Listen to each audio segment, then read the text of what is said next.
Part 2 of making a custom Bachman E2 class tank engine.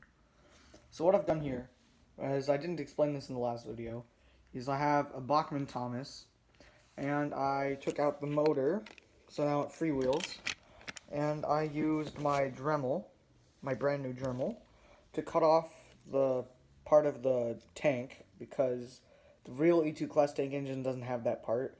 The real E2 class tank engine doesn't have wheel wells, right? Hold on, right there. But then it would expose. If I took that off, it would expose that part. So I can't do that.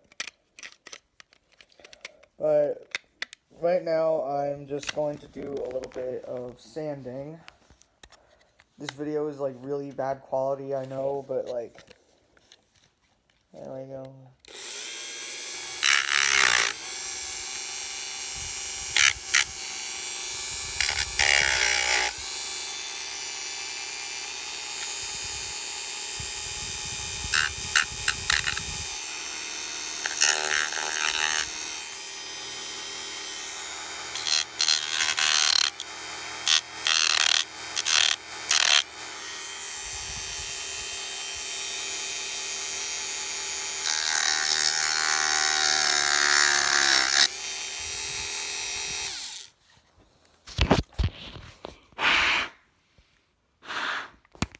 Alright, there we go.